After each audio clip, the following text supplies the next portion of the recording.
Hey everyone, आज की इस वीडियो में हम देखेंगे कि हम एक्सेल में बिना माउस की मदद से फॉर्मेटिंग वगैरह किस तरीके से कर सकते हैं। इन केस अगर आपको यहाँ पे बॉर्डर वगैरह देना हो या फिर कलर वगैरह सेट करना हो इसका, तो वो सारी चीज़ें आप किस तरीके से कर सकते हो। इसको सेंटर में करना हो तो वो सब चीज़ें हैं जो आप बेसिकली माउस से करते हो, ठीक है। लेकिन अगर आपको यही सारी चीज़ें कीबोर्ड से करनी हो, आप अपनी कैलकुलेशंस को फास्ट करना चाहते हो, है ना, तो वो सारी चीज़ें हम किस तरीके से कर सकते हैं। मोस्ट ऑफ द टाइम क्या होता है, हम जब किसी कंपनी के अंदर काम करते हैं तो हमें वहाँ पे सिर्फ लैपटॉप प्रोवाइड किया जाता है, ठीक है। हमें वहाँ पे माउस नहीं दी जाता, ठीक है। माउस तो उसके अंदर बेसिकली लैपटॉप के अंदर ही ट्रैक पैड होता है, तो उससे मेरे हिसाब से काफ़ी ज़्यादा टाइम कंज्यूमिंग प्रोसेस हो जाता है। क्योंकि मैं इस चीज़ को इस तरीके से करता हूँ। देखिए, अगर आप यहाँ पे देखेंगे ऑल टच भी है, मैंने बॉर्डर दे दिया, ठीक है। ऑल टच इसी सेंटर कर दिया मैंने, इसको कितनी फास्ट तरीके से हो रहा है। इसको बोल्ड कर दूंगा, ठीक है। और यहाँ पे मुझे कलर करना है तो ऑल्ट एच एच। मुझे ये चीज़ें याद हो रखी है एक्चुअली, मैंने बेसिकली मैं माउस का कम से कम यूज़ करता हूँ, तो मुझे ये सारी चीज़ें याद हो गई, ठीक है। अब जैसे मुझे फॉर एग्जांपल इसको कलर करना है टेबल को, तो ऑल्ट एच मैं टेबल में जाऊँगा। देखिए यहाँ पे formatting, basically format as table है ना, तो टी में चला जाता हूँ मैं। यहाँ पे फॉर्मेटिंग दे सकता हूँ इसकी डेटा की। देखिए ये हो गया, इसको मैं कर देता हूँ डिलीट।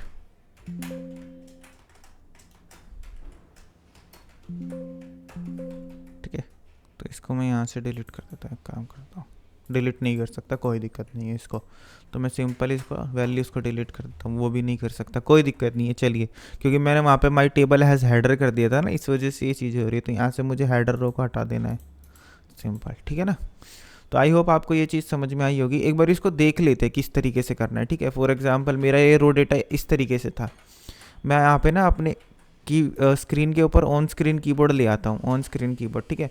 देखिए, अगर आपको ये चीज़ें करनी है ना, तो आपको क्या करना पड़ेगा, अपने कीबोर्ड का यूज़ करना पड़ेगा, ठीक है। तो यहाँ पे मैं सिंपल डेटा को सेलेक्ट कर लेता हूँ, कंट्रोल शिफ्ट इस तरीके से, ठीक है। ये इस तरीके से नहीं होगा, एक बार मुझे दबा के रखना पड़ेगा, कंट्रोल शिफ्ट और यहाँ पे इस तरीके से, ठीक है ना।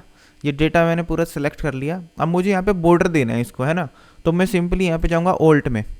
जैसे ही मैं ऑल्ट दबाऊंगा ना, आप देखेंगे यहाँ, देखिए ये चालू हो गया। ऑल्ट दबाते ही, दबा के नहीं रखना आपको, क्या है, आपको एक बार दबाना है बस, ठीक है। अब ऑल्ट जैसे यहाँ पे होम टैब में जाना है तो ऊपर एच लिखा हुआ है ना। इंसर्ट के नीचे एन लिखा हुआ है। इन केस अगर आपको व्यू टैब में जाना है, डब्लू लिखा है, तो डब्लू दबा देता हूँ मैं, देखो व्यू टैब में जाने के लिए। अब मान के चलो आपको तो भाई होम टैब में जाना था, होम टैब में जाने के लिए वापस से मैं क्या करूँगा, एस्केप दबा दूंगा। ई एस सी कोने में बटन होता है ना हमारा, एस्केप बोलते हैं इसको। तो मैं ये जैसे ही दबाऊंगा, आप देखेंगे ये हट गया। एक्चुअली जब आप इसको अपने कीबोर्ड से दबाओगे ना, तो हटेगा नहीं वो। देखिए, जैसे मैं इसको कीबोर्ड से करके दिखाता हूँ, ऑल्ट, और मैं होम टैब में जाने के लिए एच दबाऊंगा, ठीक है। और यहाँ पे देखिए, इसको बॉर्डर देना है मुझे, तो बॉर्डर के लिए बी दे रखा है, तो बी दबा दूंगा। और यहाँ पे अगर आप देखेंगे ना, तो ऑल्ट, मैंने इसको ऑल्ट एच बी करा। और ऑल बॉर्डर के लिए क्या है, यहाँ पे देखिए, ऑल बॉर्डर के लिए क्या लिखा है, ऑल बॉर्डर, ये रहा ए, तो ए दबाना है मुझे, ठीक है ना। इस तरीके से अब मैं उसके सेंटर में करना है, मैं ये सारे के सारे डेटा को सेंटर में करना चाहता हूँ। वो किस तरीके से कर सकते हैं, ऑल्ट, होम टर्म में जाने के लिए एच, और यहाँ पे सेंटर के लिए देखिए ए और सी। तो मुझे पहले ए दबाना है, और जितने भी ए से स्टार्ट होंगे ना, सारे के सारे देखिए सब आ गए स्क्रीन के ऊपर। अब मुझे सेंटर के लिए ए सी दबाना है, तो ए तो मैं ऑलरेडी दबा चुका हूँ, तो मुझे बस सी दबाना है। देखिए सेंटर में हो गया। अब मुझे ऊपर वाली इस वाली रो को क्या करना है, तो कंट्रोल शिफ्ट और ये राइट वाला एरो, ये वाला, एक second, control shift right arrow, इससे मैं पूरा सेलेक्ट कर लेता हूँ उसको। अब मुझे इसको बोल्ड करना है, तो कंट्रोल बी भी शॉर्टकट की होती है, लेकिन हम तो कंट्रोल बी का यूज़ नहीं करेंगे अभी। हमें अभी अपने मेन बेसिकली जो हमारा टॉपिक है उस पर रहना है, ठीक है। तो हम देखिए इसको किस तरीके से करेंगे। ऑल्ट मैंने दबाया, दबा दिया, ठीक है। होम टैब में जाना है तो एच दबाएंगे।